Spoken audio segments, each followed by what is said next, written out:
केवल परमात्मा की इच्छा शक्ति से, हमारी तुम्हारी इच्छा शक्ति से नहीं, केवल परमात्मा की इच्छा शक्ति से पूरा विश्व प्रपंच बनता है, पालित होता है और फिर लय भी हो जाता है। देखभाल करना केवल ये बागडोर परमात्मा के हाथ में है। जो स्वराट है अपने स्वरूप में प्रतिष्ठ रहता है और वह परमात्मा ही है जो सत्य स्वरूप है। कौन है? केवल परमात्मा है जो सत्य स्वरूप है। सत्यम परम धीमहि।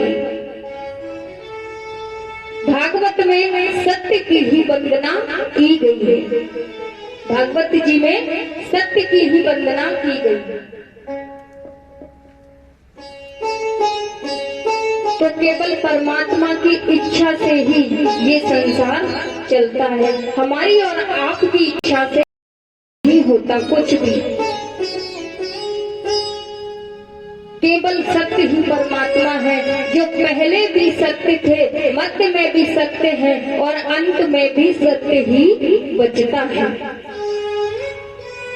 इसीलिए सत्य की वंदना की गई है। सत्य व्रतम सत्य परम सत्यम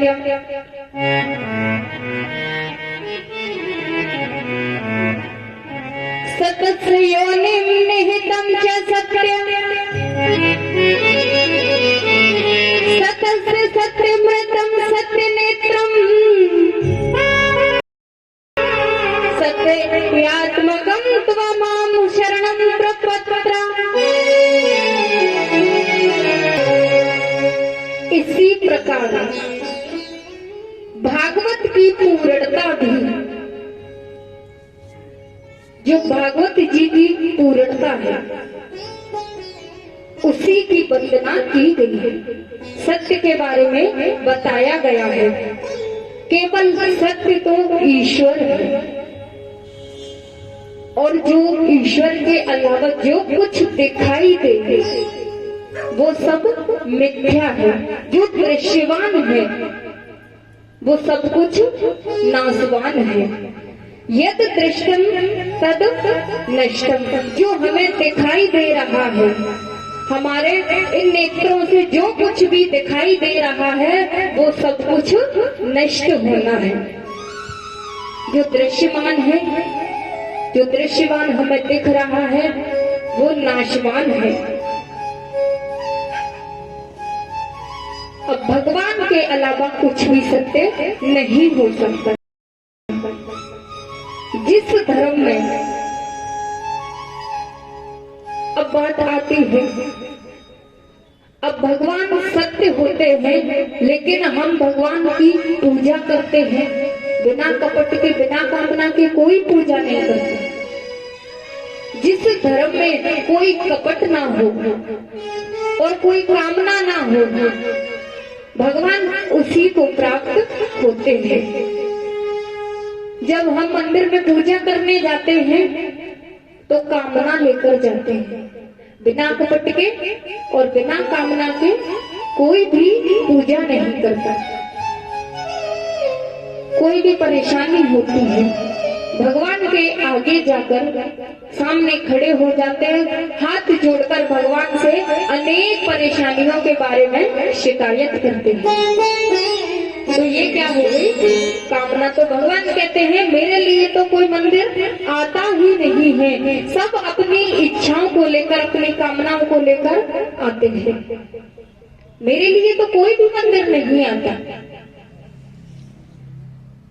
सब अपनी कामनाओं को एकत्रित करके मुझे लाकर देते हैं। तो धर्म भी, जिस धर्म में कोई कपट ना हो और हमारे मन में भगवान के प्रति कोई कामना ना हो, वो ही व्यक्ति भक्ति में सफल होता है। कहते हैं मांगने से जो प्रेम की धारा होती है ना, वो टूट जाती है। भगवान और भक्त के बीच में प्रेम होता है ना वो खत्म हो जाता है। क्योंकि हम जब भी मंदिर जाते हैं कुछ ना कुछ अपनी इच्छाओं को लेकर और झोली फैलाकर मांगते हैं, तो मांगने से जो प्रेम की धारा होती है वो टूट जाती है। वैसे भी तो कहते हैं मांगत मांगत प्रीत घटे नित के घर, तो मांगना नहीं चाहिए, क्योंकि मांगने से धारा जो होती है वो खत्म हो जाती है। और शुद्ध प्रेम में लेने की नहीं बल्कि देने की कामना होनी चाहिए, लेने की नहीं देने की। और यदि हम लेने की रखेंगे, मांगेंगे, तो भगवान के बीच और हमारे बीच में जो प्रेम है वो खत्म हो जाएगा। क्योंकि सुदामा ने भी भगवान से कुछ नहीं मांगा था, बल्कि अपना सर्वस्व, मुट्ठी भर तंदूल भी भगवान को दे दिए थे। भगवान श्री कृष्ण ने, सुदामा जी ने उनसे कुछ नहीं मांगा था, जो तंदूल थे वो भी भगवान को समर्पित कर दिए। और आज हम लोग और आप लोग जब पूजा करने जाते हैं तो अनेक कामनाएं लेकर मंदिर में जाते हैं, कोई भी बिना कामना के नहीं जाता। इसीलिए जो धर्म हो बिना कपट के होना चाहिए, जिस धर्म में कोई कपट नहीं होना चाहिए और मन में कोई कामना ना होनी चाहिए। अब शिव कल्याण ददात इति शिवदम, जो कल्याण करने वाली है या मंगल करने वाली है जो भगवान शिव के द्वारा दी गई है। ये श्रीमद् भागवत कथा जिसे सुनकर हम अपने जीवन में उतार लें तो हमारा जीवन ही परिवर्तित हो जाता है। ये कथा शिव जी ने पार्वती जी को सुनाई थी और सुखदेव जी ने परीक्षित जी को सुनाई थी।